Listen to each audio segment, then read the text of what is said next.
Dr. Anna Kingsford, an outstanding English theosophist of the 1880s, was said to be clairvoyant from the time she could speak. She herself felt that she came from the fairy realm and was given permission to be born as a human being so as to carry out her destiny. At the tender age of 13, Anna wrote the book Beatrice, a tale of the early Christians. Her early wisdom can be seen in the following excerpt. How foolish are they who seek to promote their own comfort by making it their sole study. They lose the very object of their desires and invariably render themselves restless and unhappy. While maintaining her spiritual and vegetarian interests, Anna Kingsford became a doctor. Not only was she one of the first female medical doctors in England, she graduated from medical school without experimenting on any animals.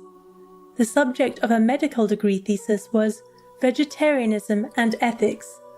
This led Dr. Kingsford to the writing and publishing of a well-received book, The Perfect Way in Diet. Dr. Kingsford continued with her inner spiritual and mystical experiences, which she documented in several books in collaboration with longtime friend Edward Maitland. She also became known as an outspoken animal and women's rights activist.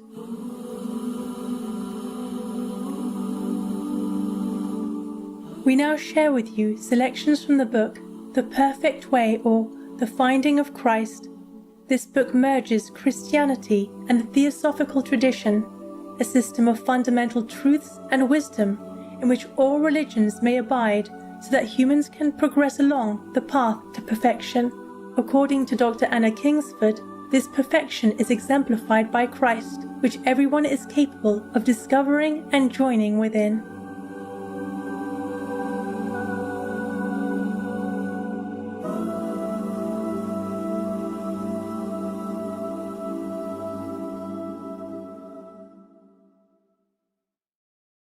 The second lecture, The Soul and the Substance of Existence, Part 2. The soul, or permanent element in man, is first engendered in the lowest forms of organic life, from which it works upwards through plants and animals to man. Its earliest manifestation is in the ethereal or fluidic material called the astral body, and it is not something added to that body, but it is generated in it by the polarization of the elements. Once generated, it enters into and passes through many bodies and continues to do so until finally perfected or finally dissipated and lost. The process of its generation is gradual. The magnetic forces of innumerable elements are directed and focused to one center, and streams of electric power pass along all their convergent poles to that center until they create their fire, a kind of crystallization of magnetic force.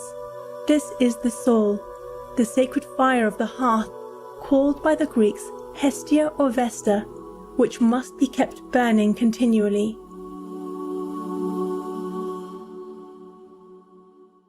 The astral and fluidic body, its immediate matrix, called also the perisoul, and the material or fixed body put forth by this, may fall away and disappear, but the soul, once begotten and made an individual, is immortal until its own perverse will extinguishes it, for the fire of the soul must be kept alive by the divine breath if it is to endure forever. It must converge, not diverge. If it diverges, it will be dissipated. The end of progress is unity. The end of degradation is division. The soul, therefore, which ascends, tends more and more to union with and absorption into the divine.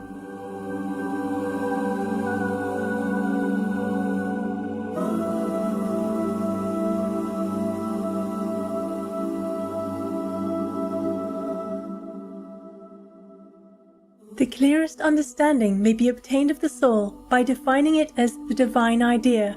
Before anything can exist outwardly and materially, the idea of it must subsist in the divine mind. The soul, therefore, may be understood to be divine and everlasting in its nature, but it does not act directly upon matter. It is put forth by the divine mind, but the body is put forth by the astral or fiery body. As spirit on the celestial plane is the parent of the soul, so fire on the material plane begets the body. The plane on which the celestials and creatures touch each other is the astral plane.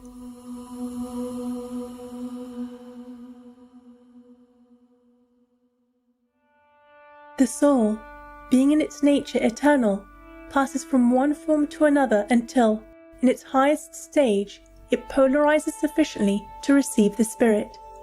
It is in all organized things. Nothing of an organic nature exists without a soul. It is the individual and perishes finally if uninformed of the spirit. This becomes readily intelligible if we conceive of God as of a vast spiritual body constituted of many individual elements, all having but one will and therefore being one. This condition of oneness with the divine will and being constitutes what, in Hindu mysticism, is called the celestial nirvana. But though becoming pure spirit or God, the individual retains his individuality, so that, instead of all being finally merged in the one becomes many. Thus does God become millions. God is multitudes and nations and kingdoms and tongues, and the voice of God is as the sound of many waters.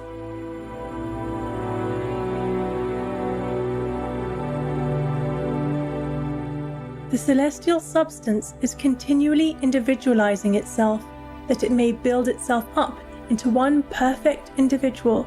Thus is the circle of life accomplished, and thus its ends meet the one with the other. But the degraded soul, on the other hand, must be conceived of as dividing more and more, until at length it is scattered into many, and ceases to be as an individual, becoming, as it were, split, and broken up and dispersed into many pieces. This is the nirvana of annihilation. The planet must not be looked upon as something apart from its offspring.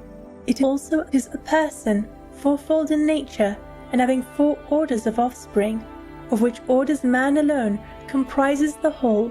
Of its offspring, some lie in the astral region only, and are but twofold, some in the watery region, and are threefold, and some in the human region, who are fourfold. The metallic and gaseous envelope of the planet are its body and perisoul. The organic region comprises its soul, and the human region its spirit, or divine part. When it was but metallic, it had no individualized soul. When it was but organic, it had no divine spirit. But when man was made in the image of God, then was its spirit breathed into its soul.